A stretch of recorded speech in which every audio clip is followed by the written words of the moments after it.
Assalamualaikum warahmatullahi wabarakatuh. Pertama-tama, saya ingin mengucapkan terima kasih kepada Ibu Santika Murpratiwi, Eskom MT, selaku dosen pengampu mata kuliah aplikasi komputer dan IT, serta teman-teman yang menyaksikan video presentasi saya kali ini. Sebelumnya, perkenalkan nama saya Kausun Khotimah dengan NIM G1A02310006. Nah, pada kesempatan kali ini saya akan mempresentasikan terkait tentang identifikasi dan pembuatan herbarium tumbuhan Pteridophyta atau paku-pakuan di kawasan Taman Wisata Alam Suranadi.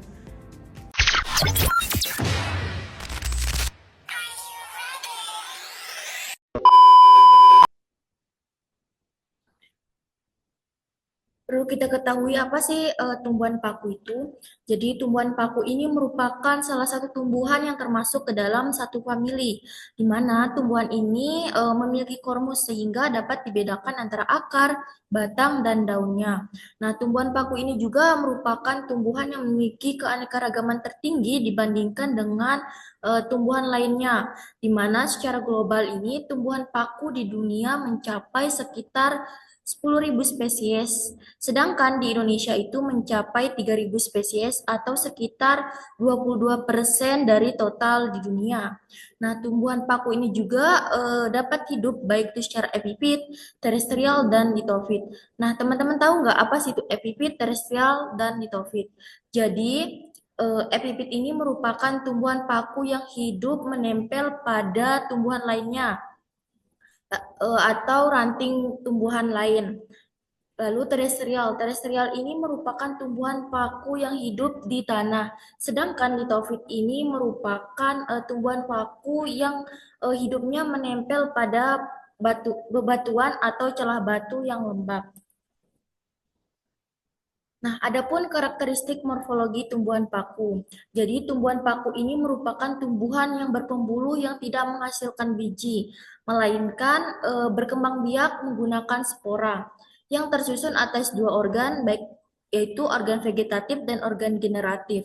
Jadi organ vegetatifnya itu terdiri dari akar, batang, dan daun. Jadi akar tumbuhan paku ini berupa akar serabut yang tumbuh dari rizom yang berfungsi untuk menyerap unsur hara atau air. Sedangkan batangnya itu merupakan batang rimpang atau rizom, sedangkan daunnya itu berupa daun majemuk berbentuk frond yang berfungsi tempat terjadinya fotosintesis. Lalu yang kedua ada organ generatif yang terdiri dari spora, sporangium, antheridium, dan archegonium. Jadi spora ini merupakan sel reproduksi yang dihasilkan untuk berkembang biak. Lalu untuk sporangium ini merupakan kantung dari spora atau luaran dari sporangium yang berisi spora. Lalu ada antheridium. Antheridium ini merupakan sel kelamin jantan tumbuhan paku. Lalu ada archegonium, yaitu sel kelamin betina. Nah, berdasarkan karakteristik morfologinya, tumbuhan paku ini diklasifikasikan menjadi 4, yaitu yang pertama adalah Psilophyta atau paku purba, yang kedua adalah Lycophyta atau paku kawat, yang ketiga Isotopita atau paku ekor kuda, dan yang terakhir yaitu yang keempat yaitu Pteridophyta atau paku sejati. Adapun manfaat tumbuhan paku, ada dua manfaat tumbuhan paku. Yang pertama ada manfaat ekonomis dan manfaat ekologis. Kita bahas terlebih dahulu yaitu manfaat ekonomisnya. Jadi yang pertama itu tanaman paku ini dimanfaatkan sebagai tanaman hias karena bentuknya yang indah dan beragam. Yang kedua, beberapa jenis tanaman paku itu dimanfaatkan sebagai bahan pangan maupun sayuran. Yang ketiga, digunakan sebagai pengobatan tradisional untuk menyembuhkan berbagai penyakit. Contohnya itu demam, diare, dan lain sebagainya. Karena tumbuhan paku ini banyak sekali mengandung senyawa-senyawa flavonoid maupun tanin dan lain sebagainya, sehingga dapat digunakan untuk menyembuhkan berbagai penyakit. Lalu yang keempat yaitu jadi tumbuhan paku ini dimanfaatkan sebagai bahan kerajinan tangan dan bahan pupuk organik. Selanjutnya saya akan membahas terkait manfaat ekologisnya. Jadi tumbuhan paku ini dapat dimanfaatkan sebagai pembentukan humas yang dapat menyuburkan tanah. Yang kedua, akar dan rimpangnya itu dapat melindungi tanah dari erosi. Yang ketiga, tumbuhan paku ini juga dapat digunakan sebagai untuk menjaga kelembapan tanah. Yang keempat, tumbuhan pionir. Jadi, tumbuhan paku ini berperan sebagai tumbuhan pionir dalam proses suksesi ekosistem hutan. Dan yang terakhir itu untuk menjaga kelestarian lingkungan. Nah, penelitian ini berfokus pada identifikasi tumbuhan paku di kawasan TWA Suranadi melalui pembuatan herbarium sebagai media pengawetan dan dokumentasi spesimen tumbuhan yang disertai dengan data pendukung. Nah, herbarium ini merupakan media pengawetan yang berperan penting dalam membantu proses identifikasi, klasifikasi, serta sebagai bukti keberadaan spesies dan sumber data ilmiah. Penelitian ini juga dapat memberikan informasi mengenai keanekaragaman tumbuhan paku di kawasan tersebut yang masih terbatas, sehingga diharapkan dapat menjadi upaya pendataan, penyimpanan informasi, serta sarana edukasi bagi masyarakat dan pengunjung, sehingga penelitian ini perlu dilakukan. Adapun metode penelitian. Jadi penelitian ini dilaksanakan pada hari Minggu tanggal 2 Juni 2024 di Wisata Alam Suranadi di Dusun Suranadi Selatan, Desa Suranadi, Kecamatan Narmada, Kabupaten Lombok Barat untuk pengambilan sampel dan Laboratorium Pusat Kajian Gaharu, Fakultas Matematika dan Ilmu Pengetahuan Alam, Universitas Mataram, Kelurahan Gomong, Kecamatan Seleparang, Kota Mataram untuk pembuatan herbariumnya. Adapun alat dan bahan yang digunakan. Yang pertama itu alat-alat yang digunakan, yaitu yang pertama ada alat tulis, digunakan untuk mencatat data-data informasi di lapangan.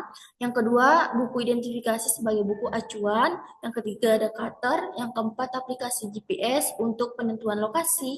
Dan yang keempat ada planet untuk identifikasi tumbuhan. Lalu ada gunting, ada kamera untuk dokumentasi, oven untuk pengeringan spesimen, ada penggaris, sasak kayu, kardus, dan aplikasi hygrometer. Jadi aplikasi hygrometer ini digunakan untuk mengukur data lingkungan baik itu intensitas cahaya dan kelembapan udaranya. Lalu ada bahan yang digunakan. Yang pertama itu ada alkohol 70% untuk pengawetan, lalu ada etiket yang berisi data-data informasi penting spesimen yang ditemukan, lalu ada kantong plastik tempat penyimpanan sementara spesimen yang telah ditemukan, ada karton putih tempat merekatkan tumbuhan paku sebelum dilakukan mounting, lalu ada kertas koran, label gantung, sama seperti etiket, fungsinya yang berisi tentang data-data penting. Lalu ada tali rafia, selotip, dan spesimen Pteridophyta. Adapun prosedur penelitian.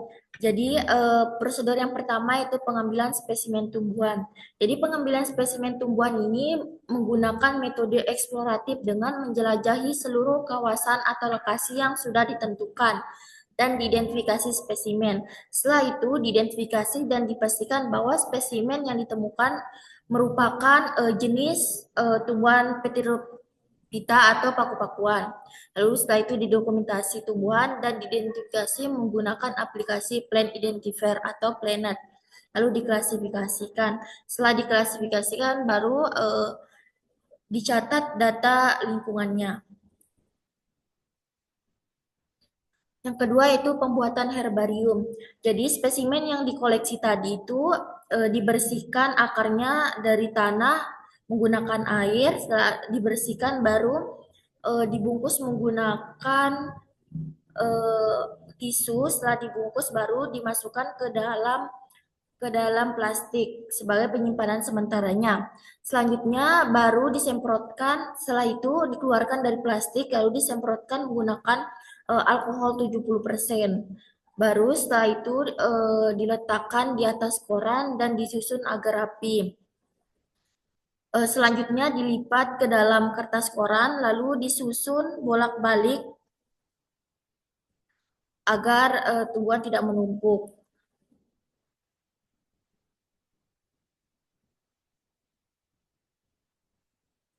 Baru dilapisi menggunakan kardus.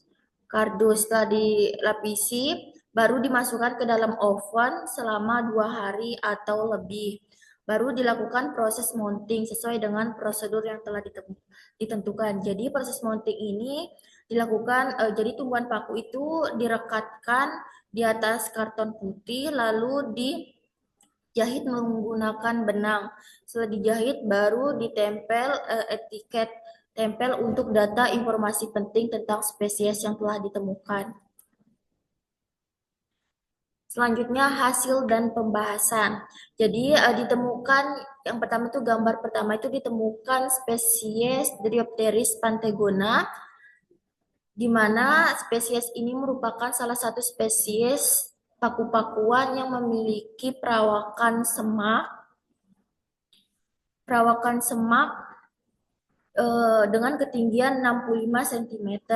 Dengan habitus ditemukan secara terestrial, yang B ini merupakan tumbuhan secara keseluruhan, dan yang C ini merupakan batang yang berwarna coklat berbentuk silindris, yang D ini daun tampak depan, yang E merupakan daun tampak belakang, dan F ini merupakan perakarannya. Jadi spesies ini memiliki akar berupa akar serabut dengan ketinggian tempat ditemukan yaitu 248,6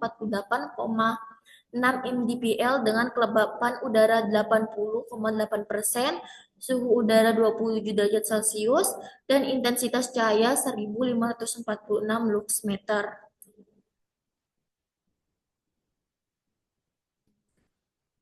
Adapun spesies yang kedua yang ditemukan dari Dryopteris erythrosora. Jadi tumbuhan ini juga merupakan salah satu tumbuhan Pteridophyta yang memiliki perawakan semak dengan ketinggian 45 cm, di mana ditemukan habitusnya itu secara terestrial, dan yang B ini merupakan tumbuhan secara keseluruhan, dan yang C batangnya itu berbentuk silindris berwarna coklat, yang D merupakan daun tampak depan, E merupakan daun tampak belakang, dan F ini merupakan perakarannya. Jadi spesies ini juga merupakan eh, akar serabut dengan ketinggian tempat ditemukan yaitu 215,66 mdpl dengan kelembapan udara 80,8%, suhu udara 27 derajat Celcius, dengan intensitas cahaya 1644 lux meter.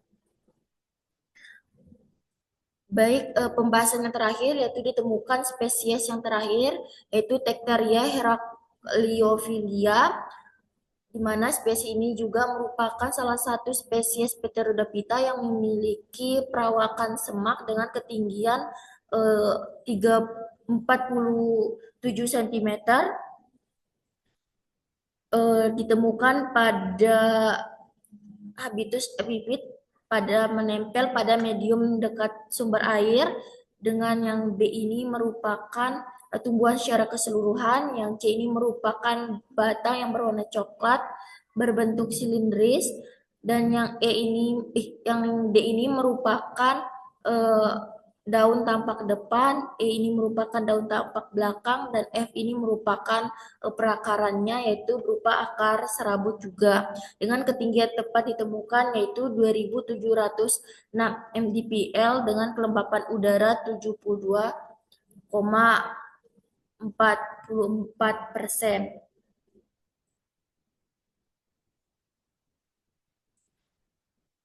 Baik, adapun hasil herbarium yang ditemukan yaitu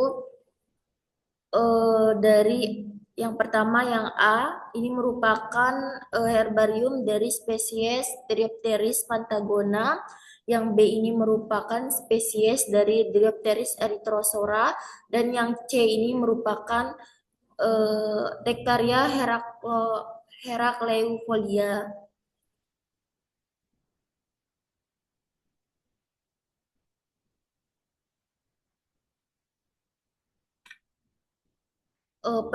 baik selanjutnya kesimpulan. Jadi penelitian mengenai identifikasi dan pembuatan herbarium tumbuhan paku atau Pteridophyta di kawasan Taman Wisata Alam Suranadi ini menunjukkan bahwa kawasan tersebut memiliki keanekaragaman tumbuhan paku yang dapat diidentifikasi melalui metode eksploratif dan didokumentasikan dalam bentuk herbarium sebagai media pengawetan, sumber data ilmiah, serta sarana edukasi.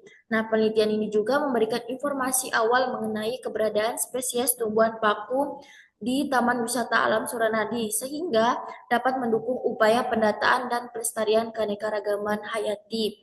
Untuk saran dari saya, untuk penelitian selanjutnya diharapkan lokasi penelitiannya itu lebih luas agar banyak ditemukan spesies-spesies tumbuhan paku yang lainnya yang masih tersembunyi di kawasan tersebut. Sekian yang bisa saya sampaikan, kurang lebihnya mohon maaf. Wabillahi taufiq wal hidayah. Wassalamualaikum warahmatullahi wabarakatuh.